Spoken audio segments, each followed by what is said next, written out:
নমস্কার প্রিয় দর্শকগণ, unique astrology YouTube channel পক্ষ থেকে আপনাদের আন্তরিক শুভেচ্ছা এবং অনেক অনেক ভালোবাসা জানাই।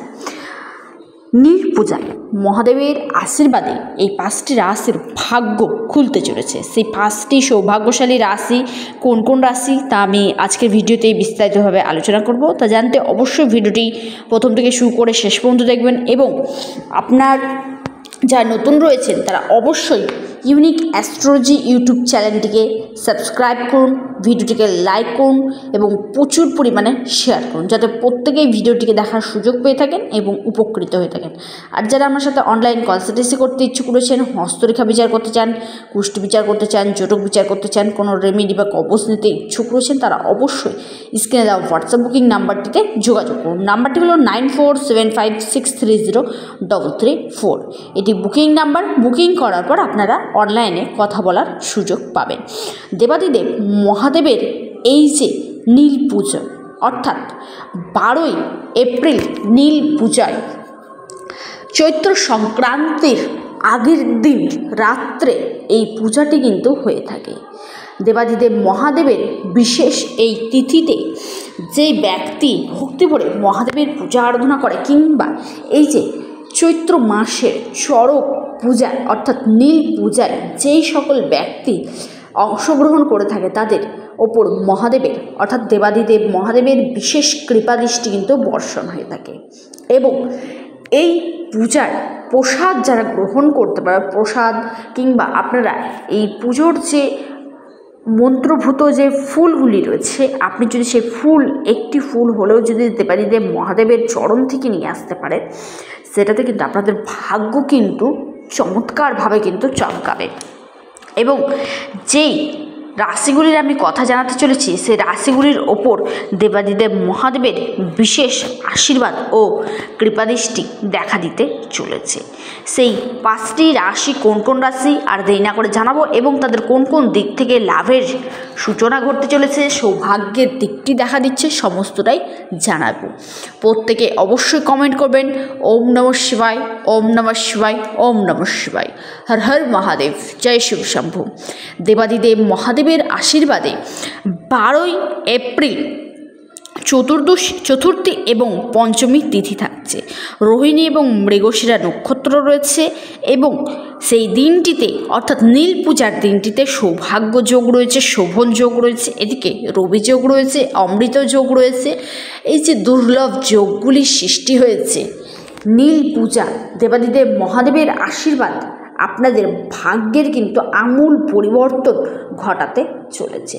মহাদেবের আশীর্বাদে এই রাশিগুলি কিন্তু নিশ্চিতভাবে কোটিপতি হবেই হবে, বন্ধু ভাগ্য তাদের নিশ্চিত চমকাবেই চমকাবে।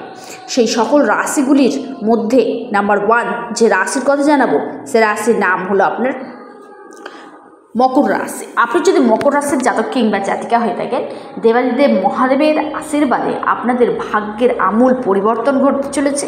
অর্থনৈতিক দিক থেকে ডেভেলপমেন্ট করবে।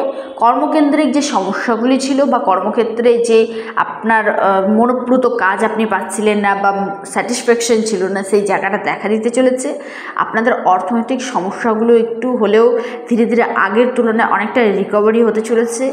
আপনাদের বিভিন্ন দিক থেকে যে ইনকামটি বন্ধ হয়ে যাচ্ছিল বা ইনকাম আসছিল না, সেই ইনকামের সোর্সগুলো খুলতে চলেছে। এবং দেবাদিদেব মহাদেবের আশীর্বাদে আপনারা সেই দিনটিতে অর্থাৎ নীল পূজার দিন আপনারা যদি অবশ্যই দেবাদিদেব মহাদেবের সামনে গিয়ে, যেই স্থানটিতে এই নীল পূজা করা হচ্ছে, সেখানে গিয়ে আপনারা যদি মহাদেবের ফুল নিয়ে এসে আপনার মনের ইচ্ছা প্রকাশ করে সেই ফুলটিকে যদি আপনি রেখে দিতে পারেন নিজের পার্সের মধ্যে, মানি ব্যাগ যেটা রয়েছে ছেলে কিংবা মেয়েদের প্রত্যেকের ক্ষেত্রে বলবো, যদি রাখতে পারেন আপনাদের ভাগ্য কিন্তু নিশ্চিত সাপোর্ট করবে এবং দেবাদিদেব মহাদেবের বিশেষ কৃপাদৃষ্টি আপনাদের উপর বর্ষণ হবে।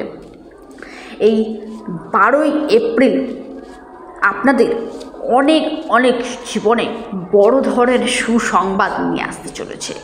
দুর্লভ কিছু যোগ সৃষ্টি হওয়ার কারণে এই 5টি রাশির জাতক জাতিকাদের প্রত্যেকের ক্ষেত্রেই কিন্তু নতুন নতুন কিছু নিয়ে আসতে চলেছে, নতুন নতুন পরিবর্তন তাদের কিন্তু ঘটাতে চলেছে।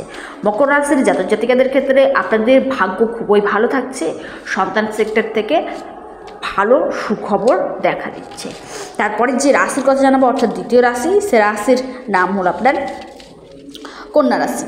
কন্যা রাশির জাতক জাতিকাদের ক্ষেত্রে জানাই আপনাদের কর্মকেন্দ্রিক সমস্যা আপনাদের দূর হতে চলেছে।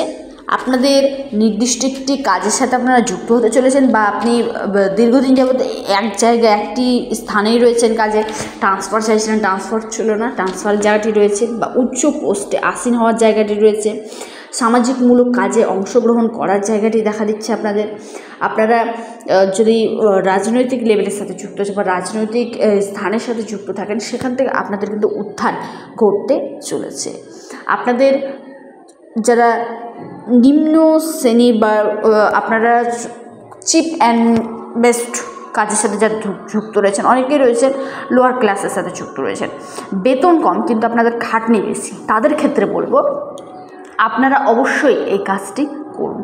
সেই দিনটিতে দেবাদিদেব মহাদেবের কাছ থেকে আপনার অর্থাৎ যেখানে যেই স্থানটিতে নীল পূজা হচ্ছে সেই রাত্রিবেলা হবে পুজো, আপনারা পরের দিন সকালবেলা অর্থাৎ চৈত্র সংক্রান্তির দিন সেখানে গিয়ে আপনারা যদি বেল্লপত্র নিয়ে আসতে পারেন, দেবাদিদেব মহাদেবের চরণ থেকে যদি বেল্লপত্র নিয়ে আসতে পারেন, আপনাদের কিন্তু ভাগ্য খুবই ভালো সুখবর দেখা দেবে। সন্তান বলুন, কর্ম বলুন, অর্থ বলুন, সম্পত্তি বলুন, যে কোনো সমস্যা রয়েছে সেই সমস্যাগুলো আপনার কিন্তু নিশ্চিত পূর্তি হবে। সেই বেলপাতাটি নিয়ে আসবেন, আপনার মনের ইচ্ছা প্রকাশ করবেন, প্রকাশ করে সেটি কিন্তু আপনার মানিব্যাগে বা আপনার কাছে রেখে দেবেন। এবং অবশ্যই আপনার মনোবাঞ্ছা পূরণের জন্য প্রত্যেক মাসের সোমবার করে একটি করে সোমবার আপনি মহাদেবের মন্দিরে গিয়ে বেলপাতার মালা বা আকন্দের মালা দিয়ে আসবেন। তারপরে যে রাশির কথা জানাবো সে রাশির নাম হলো আপনার মেষ রাশি। মেষ রাশির জাতক জাতিকাদের ক্ষেত্রে বলবো আপনাদের ব্যবসার জায়গাটি কিন্তু খুবই ভালো থাকছে। আপনাদের শারীরিক দিক থেকেও ভালো দেখা দিচ্ছে। যাদের কর্মক্ষেত্রে ছোটোখাটো সমস্যা ছিল বা আপনারা ব্যবসায় বড় ধরনের ইনভেস্টমেন্ট করতে ইচ্ছুক ছিলেন, তাদের ক্ষেত্রে সময়টি খুবই ভালো। আপনারা মহাদেবের আশীর্বাদে অবশ্যই সেই কাজটি করতে পারেন। আপনাদের এই সময়টিতে ব্যবসাতে নতুন কোনো কিছু ইনভেস্টমেন্ট করা বা অ্যাড করা বা কর্মজীবনে যুক্ত রয়েছেন, একটু শিডিউল অর্থাৎ রুটিন, দৈনন্দিন যে রুটিন রয়েছে রুটিন একটু পরিবর্তন করা, সন্তানদের বা বাড়ির ফ্যামিলিদের নিয়ে কোথাও ঘুরতে যাওয়া, বাইরে কোথাও আধ্যাত্মিক জায়গায় অংশগ্রহণ করা, সেই জায়গাগুলো কিন্তু থাকছে। আপনারা বিভিন্ন হার্ডওয়্যার বা আপনারা কাজের কসমেটিক্স বলুন, যে কোনো ব্যবসার সাথে যুক্ত রয়েছেন, সেখান থেকে আপনাদের কিন্তু প্রফিট নিশ্চিতভাবে হবেই হবে। আপনারা দেবাদিদেব মহাদেবের কাছ থেকে অর্থাৎ নীল পুজো যেখানে হচ্ছে সেই স্থান থেকে আপনারা যদি অবশ্যই আপনারা আকন্দ দেখবেন, ওখানে কিন্তু আকন্দ রাখা থাকে, সেখানে দেবাদিদেবের চরণ থেকে যদি আকন্দ নিয়ে এসে নিজের কাছে রেখে দিতে পারেন মনোবাঞ্ছার পূরণের জন্য, দেখবেন আপনার মনোবাঞ্ছা 1000% পূর্ণ হতে বাধ্য। যেহেতু সেই ফুলটিতে দেবাদিদেব মহাদেবের বিশেষ আশীর্বাদ কিন্তু রয়েছে। তারপরে যে রাশির কথা জানাবো সে রাশির নাম হলো আপনার মিথুন রাশি। মিথুন রাশির জাতক জাতিকাদের ক্ষেত্রে জানাবো আপনাদের ভাগ্য খুবই ভালো থাকছে। বাইরে উচ্চশিক্ষার জন্য যাওয়ার জায়গাটি রয়েছে বা আপনারা গবেষণামূলক কাজের সাথে যুক্ত রয়েছেন, গবেষক রয়েছেন, সেখান থেকে আপনাদের সাকসেস দেখা দিচ্ছে। সায়েন্টিস্ট রয়েছেন, সেখান থেকে সাকসেস দেখা দিচ্ছে। আপনাদের কর্মসূত্রে বাইরে বিদেশ যাত্রার যোগ দেখা দিচ্ছে। আপনাদের ব্যাংক ব্যালেন্সের জায়গাটা খুবই ভালো গড়ে উঠতে চলেছে। আপনারা দেবাদিদেব মহাদেবের মন্দির থেকে অবশ্যই আপনার হলুদ ফুল, সেখান থেকে আপনারা হলুদ ফুল যদি নিয়ে আসেন এবং সেটা যদি আপনারা রেখে দিতে পারেন নিজের কাছে, সেখান থেকে আপনাদের সাকসেসের জায়গাটা কিন্তু দেখা দিচ্ছে। লাস্ট এবং অন্তিম যে রাশির কথা জানাবো সে রাশির নাম হলো মিথুন রাশি। বৃষ রাশি। বৃষ রাশির জাতক জাতিকাদের ক্ষেত্রে বলবো আপনাদের বর্তমান সময়ে যে ইনকামের দিক থেকে বলুন, অর্থনৈতিক দিক থেকে সমস্যাগুলো ছিল, সমস্যাগুলো দূরে সরে যাবে। ভাগ্যের সেক্টর দেখা যাচ্ছে, যারা ব্যবসায়িক রয়েছেন ব্যবসার ক্ষেত্রে খুবই ভালো। অনলাইন বা আপনারা শেয়ার মার্কেট, ট্রেন্ডিং, এইসব সেক্টর থেকে আপনাদের কিন্তু উন্নতি, প্রফিট খুবই ভালো দেখা দিচ্ছে। ব্যবসার জায়গাতে ভালো। চাকরিজীবী রয়েছেন, চাকরির জায়গাটা কিন্তু সাকসেসের সম্ভাবনা গাঢ় প্রবলভাবে তৈরি হয়ে যাবে। আপনারা দেবাদিদেব মহাদেবের মন্দির থেকে অর্থাৎ নীল পূজার স্থান থেকে অবশ্যই সাদা ফুল, যে কোনো ফুল দেখবেন দেবাদিদেবের চরণে দেয়া রয়েছে, সেখান থেকে একটি সাদা ফুল নিয়ে আসুন, নিয়ে এসে ভক্তি ভরে নিজের কাছে রেখে দিন এবং নিজের মনের ইচ্ছা প্রকাশ করুন। দেখবেন ঠিক মনের ইচ্ছা পূর্ণ হবে। ওম নমঃ শিবায়। ওম নমঃ শিবায়।